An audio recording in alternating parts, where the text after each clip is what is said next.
तो अब आप शंकराचार्य को बदनाम कीजिएगा। अब संस्कारी पॉलिटिकल पार्टी का प्रचार तंत्र अब शंकराचार्य को गाली देगा। ऐसा कैसे हो सकता है, मुझे समझाइए ना, कि जो धर्मकांड और कर्मकांड की बात शंकराचार्य करें वो गलत, मगर जो भारतीय जनता पार्टी कर रही है या जो अनाप शनाप बातें चंपत राय कह रहे हैं वो सब सही है। क्या आपने इस बात को समझने की कोशिश की है कि आखिर शंकराचार्य इतने नाराज क्यों हैं? शंकराचार्य सिर्फ यह मुद्दा उठा रहे हैं कि अधूरे मंदिर की प्राण प्रतिष्ठा नहीं हो सकती। शंकराचार्य सिर्फ इतना कह रहे हैं कि भाजपा इस मुद्दे पर राजनीति नहीं कर सकती। अब इसके लिए आप शंकराचार्य को धर्म विरोधी, उन्हें गाली देंगे और पूरा प्रचार तंत्र उसमें लग गया है। मैं आपके सामने स्वामी निश्चलानंद सरस्वती का एक बयान पेश करना चाहता हूं, गौर कीजिएगा। देखिए, इसके अंदर वो भूत प्रेत की बात कर रहे हैं। मैं एक धार्मिक व्यक्ति हूं, मगर मेरे धर्म कांड में भूत प्रेत की कोई जगह नहीं है। मगर अगर आप धर्म में शामिल हो रहे हैं तो फिर यह नहीं हो सकता कि साहब जो मोदी जी बात करें वो तो सही, मगर जो शंकराचार्य करें वो पूरी तरह से गलत। मैं आपको बतलाता हूं कि स्वामी निश्चलानंद सरस्वती ने कहा क्या है। विधिवत प्रतिष्ठा ना हो तो मूर्ति में भूत प्रेत पिशाच प्रतिष्ठित हो जाते हैं। अब आगे सुनिए जो बात मुझे पसंद आती है। प्राण प्रतिष्ठा, मूर्ति प्रतिष्ठा खिलवाड़ नहीं है। इसमें दर्शन, व्यवहार और विज्ञान तीनों का एकत्व है। दर्शन, व्यवहार और विज्ञान। कितनी खूबसूरत बात कही है यहां पे स्वामी निश्चलानंद सरस्वती ने। मगर क्या भाजपा इस बात को सुन रही है? बिल्कुल नहीं सुन रही है दोस्तों। भाजपा 22 जनवरी का इस्तेमाल सिर्फ राजनीति करने के लिए कर रही है। मैं आपसे एक सवाल पूछना चाहता हूं दोस्तों। मैं नहीं भूला हूं जब सोनिया गांधी को निमंत्रण दिया गया था तो यह पूरा प्रचार तंत्र क्या कह रहा था? ये सोनिया गांधी को क्यों निमंत्रण दे दिया, विदेशी महिला है, इटालवी है, फलाना ढिमकाना।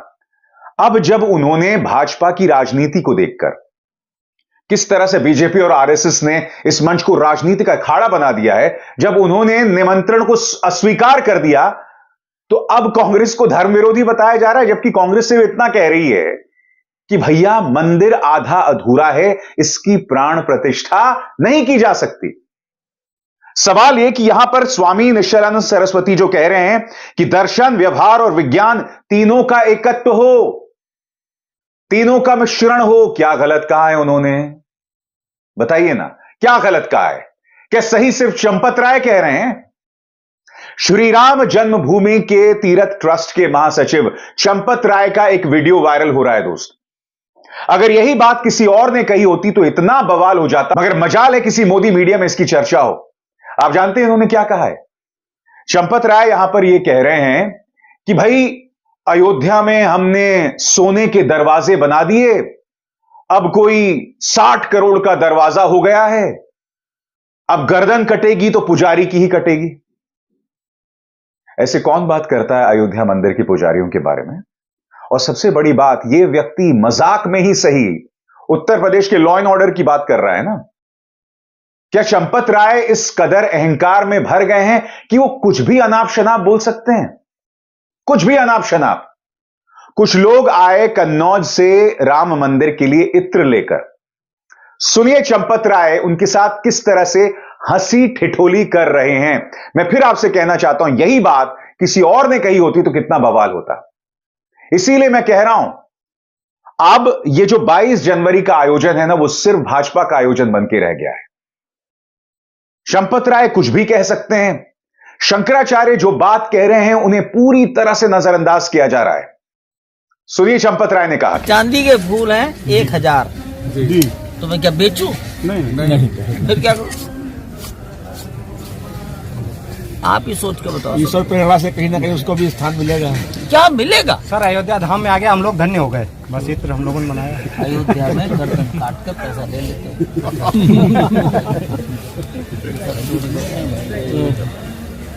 हमने अपने दरवाजे पे सोना मड़वाया, मड़वा तो दिया, तरह से चौथी कौन करेगा? एक दरवाजे की कीमत 60 करोड़ हो गई। हमने कहा पुजारी की गर्दन काटेंगे रात को, क्या यहाँ तो अयोध्या है। जिसकी जान जानी होगी चली जाएगी, मैं तो वहां जाऊंगा नहीं कभी। आज आपको ये समझना पड़ेगा कि शंकराचार्य इतना नाराज क्यों हो रहे हैं। आखिर क्यों स्वामी निश्चलानंद सरस्वती ये कह रहे हैं कि मोदी जी उद्घाटन करेंगे और हम ताली बजाएंगे। आखिर क्यों स्वामी अविमुक्तेश्वरानंद कह रहे हैं कि ये भाजपा की राजनीति का अखाड़ा नहीं है, भाजपा इस पर राजनीति ना करे। आखिर क्यों इन्हें एंटी मोदी बताया जा रहा है और ये प्रचार तंत्र उन्हें धर्म विरोधी भी बता रहा है। यानी कि अब भाजपा यह फैसला करेगी कि धर्म क्या है और क्या नहीं, और शंकराचार्य बिल्कुल नाकारा है। क्यों नाराज है शंकराचार्य कि उन्हें यह सब कहना पड़ रहा है। आपकी स्क्रीन पर स्वामी निश्चलानंद सरस्वती का बयान। अगर कोई इस गद्दी के साथ खिलवाड़ करने की कोशिश करेगा तो कितना भी बलवान सुरक्षित नहीं रह सकेगा। जनता को मैं भड़काता नहीं, लेकिन हमारी वाणी का अनुगमन जनता करती है, हमारी वाणी का पालन जनता करती है। भाई बात यहां तक आ गई कि स्वामी निश्चलानंद सरस्वती ये सब बातें करने लगे क्योंकि आप शंकराचार्य का लगातार अपमान कर रहे हैं। दूसरे बयान पर गौर कीजिए, उनकी नाराजगी फिर सामने उभर कर आती है। क्या कह रहे हैं यहां पर स्वामी निश्चलानंद सरस्वती आपकी स्क्रीन पर?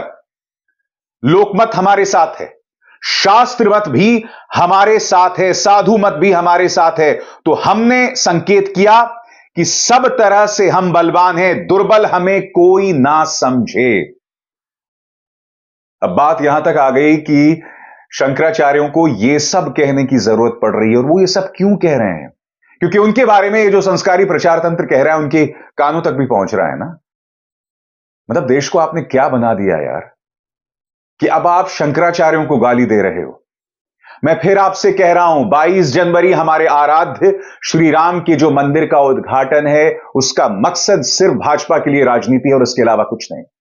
और क्या क्या हो रहा है दोस्तों, मैं आपको बताता हूं। न्यूज चैनल्स किस तरह की बेहूदगी कर रहे हैं आपके स्क्रीन पर। यह देखिए, TV9 का जो ओबी वैन है, इसमें क्या लिखा हुआ है? मंदिर वहीं बनाया है। यह देखिए, यह TV9 का वैन है जिसमें उनके पत्रकार जाते हैं, जिसमें लिखा हुआ है मंदिर वहीं बनाया है। यह कोई भाजपा का सहयोगी संगठन नहीं है। हालांकि ठीक है, यह तो कहने की बात है, आज की तारीख में हर गोदी मीडिया सिर्फ और सिर्फ भाजपा का सहयोगी संगठन बन गया है। यह कोई विश्व हिंदू परिषद की गाड़ी नहीं है, यह बजरंग दल की गाड़ी नहीं है, यह भाजपा की गाड़ी नहीं है जहां पर यह चैनल यह लिखे कि मंदिर वहीं बनाया है। अब यह तस्वीर देखिए साहब, अहमदाबाद से अयोध्या फ्लाइट जा रही है और ये जो श्री राम लक्ष्मण और सीता बने हुए ना, ये इंडिगो का स्टाफ है। अब आप हर चीज में धर्म का प्रवेश करवा रहे हैं। मैं फिर आपसे सवाल पूछता हूं, धर्म एक पर्सनल विषय है, एक निजी विषय है। ये तमाम चीजें जो की जा रही हैं, इससे कोई धर्म का रुतबा बढ़ नहीं रहा है। और यहां एक और चैनल साहब, यह आज तक है, राम आएंगे, ये लिख देते ना कि जो राम को लाए हैं उन्हें हम लाएंगे। खैर आपको लिखने की जरूरत नहीं है। इन चैनल्स में जिस तरह के कार्यक्रम होते हैं उसमें तो यही सब कहा जाता है ना कि जो राम को लाएंगे हम उनको लाएंगे। जो मैं आपको बतलाने की कोशिश कर रहा हूं लगातार अपने कार्यक्रमों के जरिए कि ये श्री राम का सम्मान नहीं है, ये सिर्फ एक व्यक्ति का सम्मान है, एक पॉलिटिकल पार्टी का सम्मान है, एक राजनीतिक सोच का सम्मान है जिसके जरिए आप विपक्ष पर निशाना साध रहे हैं, बस और कुछ नहीं। कांग्रेस इस पर मुद्दा उठा रहा है। क्या कह रहे हैं इस पे मल्लिकार्जुन खड़गे आपके स्क्रीन पर? मल्लिकार्जुन खड़गे, भाजपा द्वारा ध्यान भटकाने के नैरेटिव की वजह से कांग्रेस पार्टी जनता के मुद्दे नहीं छोड़ेगी। यहां पर मल्लिकार्जुन खड़गे बता रहे हैं कि दरअसल कांग्रेस के क्या क्या जमीनी और चुनावी मुद्दे हैं। सुनते हैं। हमारा मुद्दा सिर्फ है कि मोदी जी जनता के लिए अनएम्प्लॉयमेंट में क्या काम कर रहे हैं, इन्फ्लेशन के बारे में क्या कदम उठाए, बॉर्डर इशू पे क्या कदम उठाए। जब चाइनीज ये बता रहे हैं उनकी फॉरेन पॉलिसी कैसी है, और जो गरीबों लोग आज तंग और तबाह हो गए हैं, युवक भी बहुत रोड पे गिरे हैं, तो उनकी चिंता हमको है, उसके बारे में हम उनको पूछ रहे हैं। ना कि इसके बारे में। आपसे सवाल पूछना चाहता हूं, एक सरकार का क्या दायित्व होता है?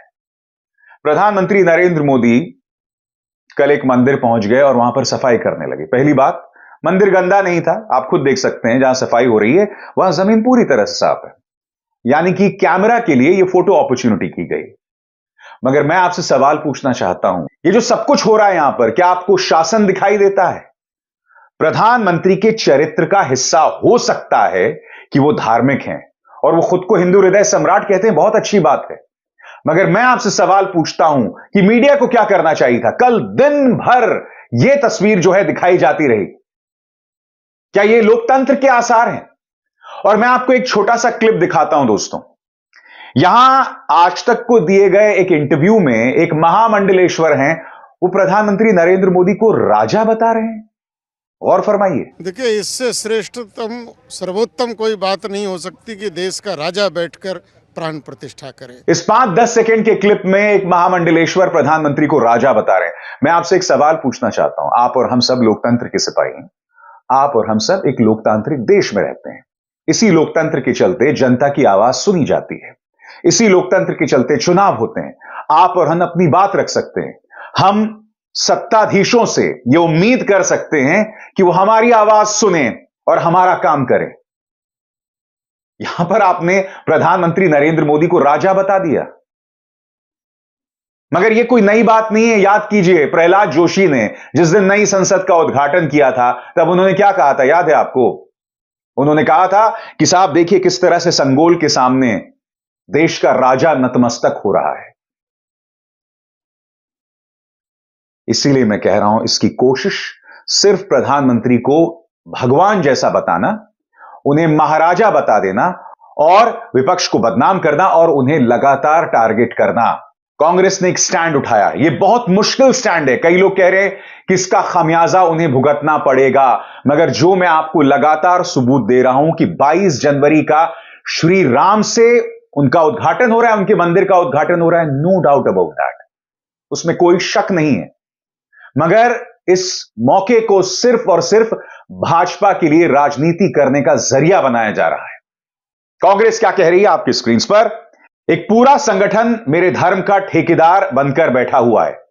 इनकी पूरी आईटी सेल चारों पीठों के शंकराचार्य के खिलाफ एक मुहिम छेड़कर बैठी है। सुनिए पवन खेरा क्या कह रहे हैं। भाई, आप पूरा एक संघ, पूरा एक संगठन अपने आप को मेरे धर्म का ठेकेदार बनाकर बैठा हो और विधि विधान में उनका विश्वास न हो, पूरी की पूरी इनकी आईटी सेल चारों पीठों के शंकराचार्यों के खिलाफ एक मुहिम छेड़कर बैठी है।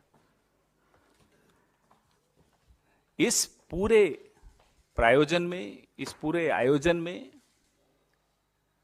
कहीं भी धर्म, नीति या आस्था नहीं दिखाई देती, सिर्फ और सिर्फ राजनीति दिखाई दे रही। यह मैं आपको बता दूं कि मंदिर में प्राण प्रतिष्ठा के लिए 22 जनवरी की तारीख का चुनाव, मैं ये जानना भी चाहते हैं, हम लोग सब जानना चाहते हैं, भारतीय जनता पार्टी ने कौन से पंचांग को देखकर किया। यह तारीख का चुनाव नहीं हुआ है, चुनाव देखकर तारीख चुनी गई। यह अंतर है, यह स्पष्ट है। एक आदमी के राजनीतिक तमाशे के लिए हम अपने भगवान और अपनी आस्था के साथ खिलवाड़ होते हुए कैसे देख सकते हैं?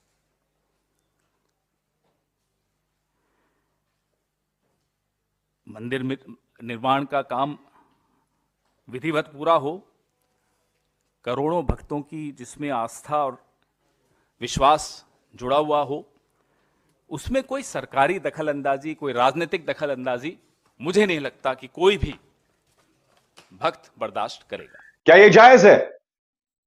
क्या जायज है इस तरह से बार बार शंकराचार्यों पर निशाना साधना?